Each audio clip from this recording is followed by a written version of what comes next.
अरे कहाँ हो सेंसर। तुम्हारे रहते समाज में फैल रहा है अश्लीलता का कैंसर। फिल्मों में धड़ल्ले से चल रहे हैं फूहड़ गाने। तुम कह तो नहीं दोगे अजी हमसे क्या मतलब, हम क्या जाने। बच्चों के दिमाग में बुरा असर पड़ता है, पड़ता रहे। बस भद्दा गाना ना रुके ना अड़े। ऐसे कैसे चलेगा और कब तक चलेगा। क्या सच में अब भारत में कोई भी कैसा भी गाना बजेगा। समझ नहीं आता कि अश्लीलता की हद पार करने वाले गाने आखिर सेंसर बोर्ड से पास कैसे हो जाते हैं। क्या सेंसर बोर्ड में जनता से भी कम समझ के लोग बैठे हैं। सेंसर बोर्ड का काम तो ये है कि वो समाज की नैतिकता, सांस्कृतिक मूल्यों और महिलाओं की गरिमा की रक्षा करे। लेकिन इसके विपरीत ऐसे कंटेंट को प्रमाणित किया जा रहा है जो समाज में अश्लीलता को बढ़ावा देता है। हाल ही में सर के चूनर जैसे गानों को पास करना बोर्ड की कार्यप्रणाली पर गंभीर प्रश्न चिन्ह लगाता है। Kannada film KD the devil का गाना सर के चूनर तेरी सर के इन दिनों विवादों में है। नोरा फतेही और संजय दत्त के इस डांस नंबर का वीडियो सोशल मीडिया पर वायरल होते ही हंगामा मच गया है।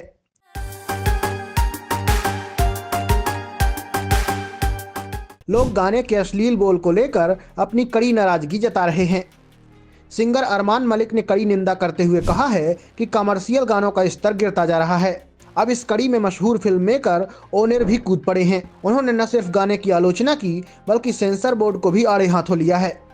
ओनेर ने सवाल उठाया कि आखिर ऐसे कंटेंट को मंजूरी कैसे मिल जाती है। दरअसल नोरा फतेही और संजय दत्त का ये गाना जैसे ही वायरल हुआ तो लोगों ने इसकी खूब आलोचना की। फिल्म मेकर ओनेर ने तंज कसते हुए कहा कि हम कैसा देश बनते जा रहे हैं जहां वैलेंटाइन डे और इंटरफेथ शादियों का तो विरोध होता है, लेकिन इस तरह के कचरे से किसी को कोई दिक्कत नहीं है। आपको याद होगा कि कुछ दिनों पहले मनोज वाजपेयी की फिल्म का भी विरोध हुआ था जिसका नाम पहले घूसखोर पंडित था। इस टाइटल को लेकर काफ़ी बवाल हुआ था। ब्राह्मण समुदाय की भावनाओं को ठेस पहुंचाने के आरोप में FIR तक दर्ज हुई थी। मामला सुप्रीम कोर्ट तक पहुंचा, जिसके बाद मेकर्स को फिल्म का नाम और प्रोमोशनल मटेरियल बदलने पर मजबूर होना पड़ा। आपको बता दें कि कैडी द डेविल के इस गाने का सेट एक डांस बार जैसा है जहां नोरा फतेही बैकअप डांसर्स की भारी भीड़ के बीच अपने लटके झटकों का जलवा बिखेर रही हैं। जब इसका प्रोमो रिलीज हुआ था तब तक तो सब ठीक था, लेकिन जैसे ही पूरा लिरिकल वीडियो सामने आया लोग गाने के बोल सुनकर सन्न रह गए। राकिब आलम के लिखे और अर्जुन जन्या के संगीत से सजे इस गाने में ऐसे डबल मीनिंग शब्दों और अश्लील लाइनों का इस्तेमाल किया गया है जिसे लेकर सोशल मीडिया पर जनता का गुस्सा फूट पड़ा है। सिंगर अरमान मलिक ने सोशल मीडिया प्लेटफॉर्म X पर लिखा है कि जब ये गाना मेरी टाइमलाइन पर आया तो मुझे यकीन ही नहीं हुआ। मैंने इसे दोबारा सुना कि कहीं मैंने गलत तो नहीं सुन लिया। ये देखकर दुख होता है कि कॉमर्शियल गानों का स्तर इतना नीचे गिर चुका है। अरमान ने अगले ट्वीट में यहाँ तक कह दिया कि मेरे पास शब्द नहीं है, काश मैं इसे अनसुना कर पाता। ये कोई इकलौता मामला नहीं है। हाल ही में ऐसे कई उदाहरण सामने आए हैं जिनको लेकर सेंसर बोर्ड की कार्यशैली पर लगातार सवाल उठ रहे हैं। इसी तरह मशहूर रैपर बादशाह का नया हरियाणवी गाना टटीरी भी आपत्तिजनक बोल और दृश्य के कारण चर्चा में है, जिससे पूरे हरियाणा में बड़े पैमाने पर विरोध प्रदर्शन शुरू हो गए। बादशाह ने सार्वजनिक रूप से माफ़ी मांगी है और गाने को सभी प्लेटफॉर्म से हटा दिया गया है।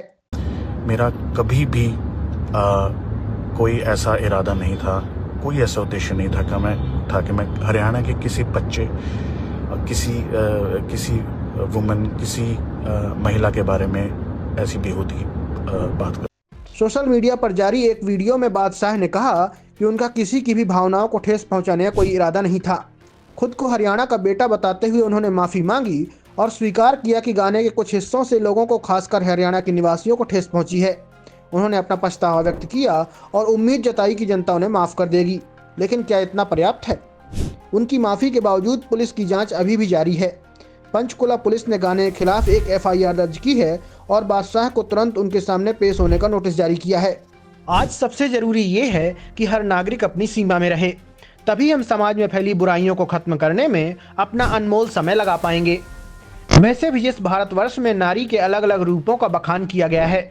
जहां लज्जा को नारी का सबसे बड़ा गहना माना जाता है, जहां नारी को देवी की उपाधि दी जाती है, वहां ये कौन सा तरीका है कि उसे पूरे समाज के सामने आपत्तिजनक लिबास में प्रस्तुत किया जा रहा है। हमारा खून धर्म के नाम पर तो तुरंत खौल जाता है, पर नारी की गरिमा के लिए हम आवाज़ कब उठाएंगे। हमारे देश में सीमाओं पर महिला सैनिकों को नहीं भेजा जाता था, शायद इसलिए कि उनकी इज्जत देश की इज्जत समझी जाती थी और कोई उनकी अस्मिता को ठेस न पहुंचा सके, इसीलिए ये सब होता था। पर आज महिलाओं को बड़े पर्दे पर बेपर्दा करके जाने कौन सी वाहवाही लूटने की नाकाम कोशिश की जा रही है। दरअसल एक मानसिकता जन्म ले चुकी है कि मूवी में एक तड़कता भड़कता आइटम सॉन्ग डाल दो, कुछ अनवांटेड सीन डाल दो, तो स्टोरी कैसी भी हो मूवी तो चल निकलेगी। मर्डर और आशिक बनाया आपने जैसी फिल्में इसका जीता जागता सबूत हैं। अंततः सवाल यही है कि वो देश जहां किसी कालखंड में यत्र नार्यस्तु पूज्यन्ते रमन्ते तत्र देवताः की बात की गई हो, वहां महिलाओं के बारे में ऐसे भद्दे गाने बनना और सेंसर बोर्ड से पास हो जाना कहां तक सही है। दोस्तों, इस मुद्दे पर आपकी क्या राय है, हमें कमेंट करके बताइए। खबर पसंद आई हो तो चैनल को लाइक, शेयर, सब्सक्राइब करना ना भूलें। धन्यवाद।